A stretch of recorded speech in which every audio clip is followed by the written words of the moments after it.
Hi, Paul Sackis, Good News Planet. I'm speaking to Lois B. Victor. Hi, Lois. How are you? Hello, Paul. Hello, and you're the founder of the Victor Centers for Jewish Genetic Diseases in partnership with the Albert Einstein Healthcare Network. In Philadelphia. There we go, which opened in 2002, and we have a representative from the Albert Einstein Medical Center, Adele Schneider. Hi, Adele. Hi, Paul.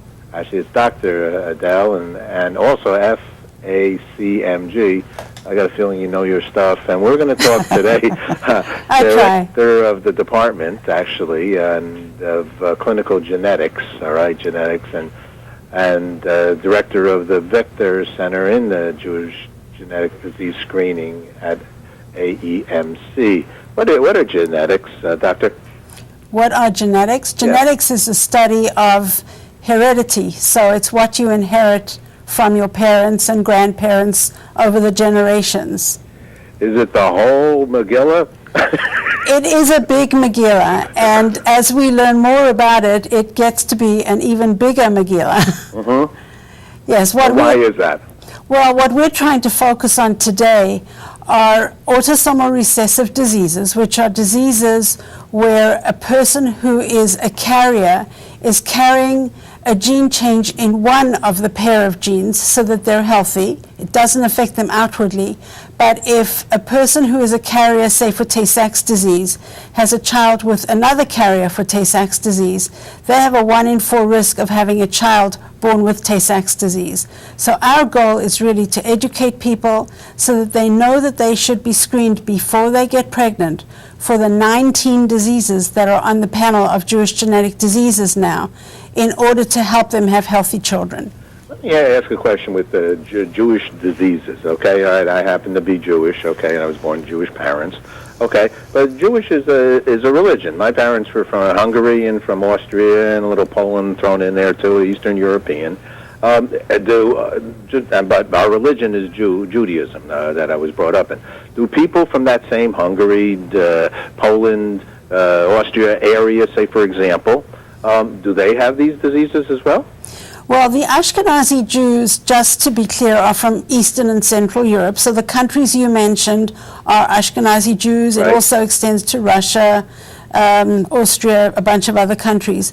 The people of that ancestry have a higher risk for the 19 diseases that we're screening for. But yes, in every ethnicity, there is an increased risk for some genetic diseases, but the Ashkenazi panel has the highest risk in the Ashkenazi. The general population has a lower risk, but it's not a totally negative risk. There is a small risk. The other thing about the Jewish population is that there are Sephardic Jews, and Sephardic Jews are at risk for different diseases than the Ashkenazi Jews, and in fact it depends on the country of origin of their ancestors which diseases they would be at greater risk for.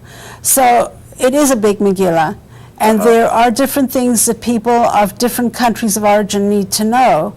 But if you're Jewish, it's a good idea to talk to your doctor and say, well, what should I be screened for? And the Victor Center can be a resource for our panel of 19 diseases. Okay, let me just ask 2 more medical questions, and then, Lois, I'd like to ask you about the organization, Victor's Centers. So cystic fibrosis, I guess, and Tay-Sachs disease, they're one of the 2 of the 19? Yes. Okay, and are those the 2 most prevalent of the 19? No. And Lois will talk to you about her family, who was affected by one of the other very common ones, which has a carrier rate similar to that of Tay-Sachs disease. Okay. The thing about cystic fibrosis is that everybody in the whole population should be screened for cystic fibrosis. It's not just a Jewish genetic disease. It's a disease that can affect anybody, anywhere, anytime. And when they get screened, what do they do? Is it a blood screening, or what kind of screening is this? It's a blood test. It's a blood test? Yes. So when they do their annual checkup, is it something that they can put with a check mark and they'll find out the answer to that story? They can ask their doctor to do the screening, and then they'll get the results from that, yes. Okay, so, usually when you get that annual checkup, they put a lot of checks on a lot of boxes, but they wouldn't possibly normally ask for cystic fibrosis? No. Mostly obstetricians do it when women are pregnant. But what we're saying is get this done before you're pregnant, because then you have the most options, if you're both carriers, to have biological children who are potentially healthy. So it's not really the kind of thing that you do every year. It's the kind of thing you do one time, and then before your next pregnancy, you find out if there are new diseases on the panel and just get screened for those. It doesn't change the result to do it more than once. It's in your genes. So once you find out what's in your genes, it doesn't change. Okay, very good. So we learned something about the actual medical concerns here. So Lois, tell us about your the Victor Centers for Jewish Genetic Diseases and with the partnership with Albert Einstein in Philadelphia. Well, the first Victor Center was established about 10 years ago in order to educate, prevent, and counsel Jewish couples for Jewish genetic diseases. These are all very serious diseases, the 19 of them. Most of them are early fatal. There are no cures for any of them. But with one simple blood test, these diseases can all be prevented. More than 1 in 5 of us is a carrier. More than 1 in 5 of us who are Jewish is a carrier for at least one Jewish genetic disease.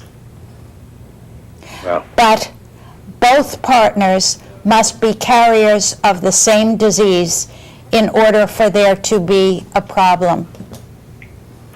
Our message is very simple. Before you get pregnant, get tested, because these diseases are preventable.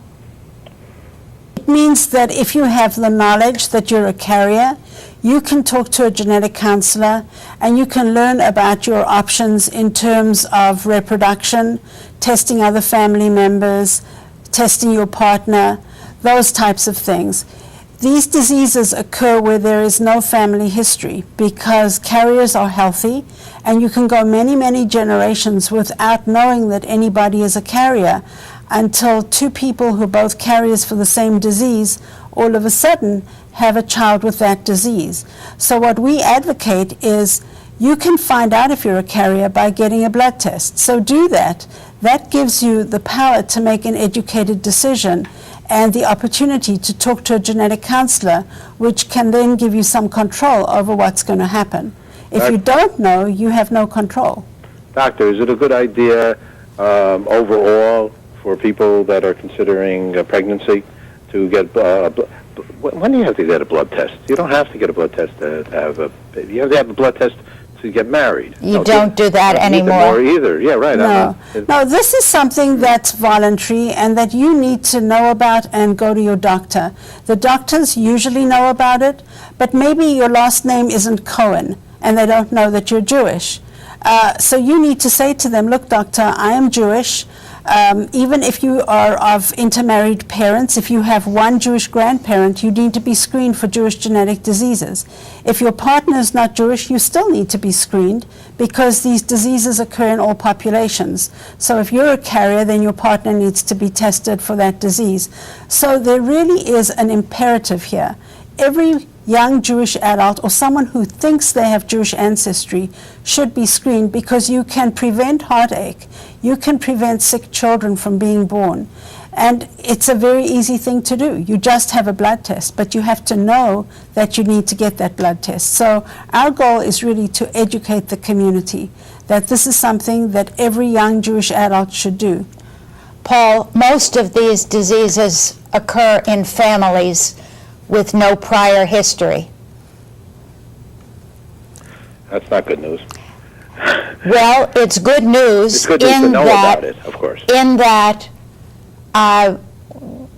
people should become proactive and test with this one simple test, which they can do through the Victor Centers, through their doctor, through a college campus testing, but it should not be a choice. It should be a mandatory thing for Ashkenazi Jews, which are 95% of all the Jews in America, to be tested for these 19 Jewish genetic diseases.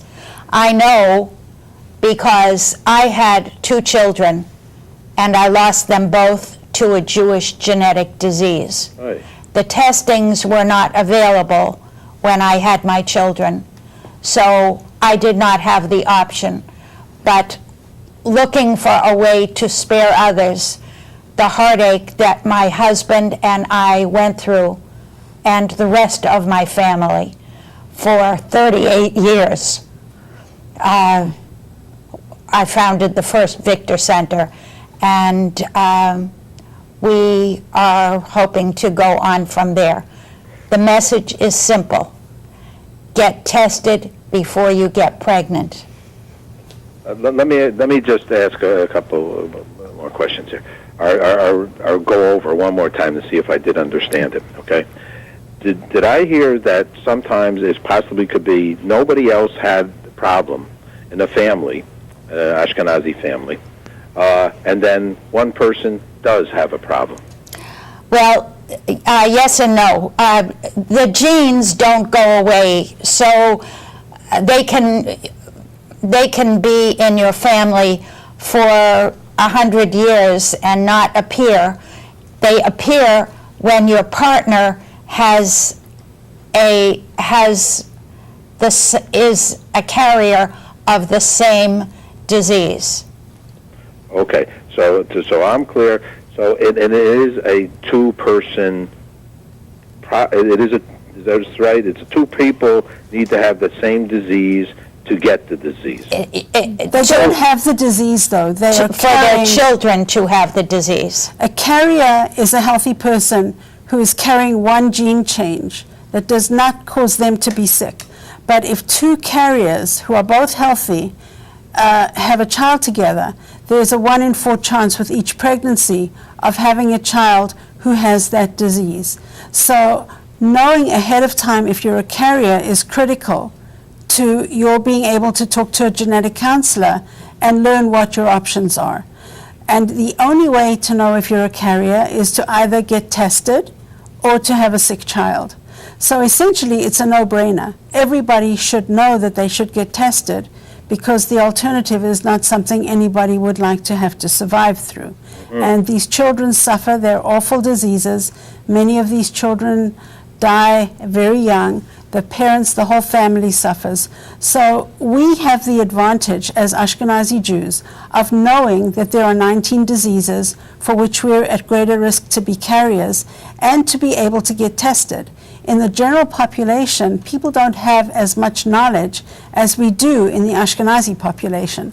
So we're fortunate with that knowledge. Now we have to use that knowledge to get tested to prevent having sick children. Uh-huh. Would you say, Doctor, overall, in general, that it's a very wise thing for parents, or all parents now, to do before they have a baby? Yes, I think it's essential. For this and for other diseases, yes. AIDS and well, this and these are different because these are in your genes and you don't know that you're predisposed unless you get tested. But I think everybody should go to their doctor and talk to them about, this is my ethnic background, what should I be tested for before I have children? And that way you can do the best possible thing to help yourself have healthy children. Okay, and one more time, and then it's preventable by not having a child or having a child in a different way. What do you do? You can do in vitro fertilization, which is a test tube baby essentially, and test embryos, and only the healthy embryos get implanted. That's why we like to know before you're pregnant, because then you have this option. And then there are numerous other options that a genetic counselor can discuss with a couple. Okay, well, I appreciate you. You have a wonderful website, victorcenter.org. We'll send people over to it. And there's a lot more here. And tell everybody that you know to get tested. Well, I will. I'm a grandpa, and so thank the Lord that everything is healthy in our in ours, and but my daughter knows, and the young people, and it sounds like a great thing for a rabbi to be speaking about at a temple. Totally. Is probably more important than certain sermons. Your grandchildren, your grandchildren will need to be tested, Paul. Most of these diseases occur in families with no prior history. Right, you mentioned that. That's what I heard, and I even asked you again on it because it's such a concern. So, well, thank you very much for sharing this very important information, and the good news is knowing about it. So, and now the best news is for somebody to do something about it. Correct. Yes, thank you so much for helping us. I have us. a quickie question, though. I usually ask everybody. Let me start with you, Doctor. What's good news for you? The good news is knowing that there are 19 diseases for which you can be tested. Testing is a simple blood test, and that you can prevent these diseases. I think that is awesome news, and Jews are very lucky to have the ability to do this and to know that. Fantastic. And Lois, good news for you. Good news for me is hearing that less children have been born with a Jewish genetic disease this year. Okay. All right. Beautiful. I'm men, all women. Thank you very much. Thank you. Thank you. Bye-bye. Bye-bye.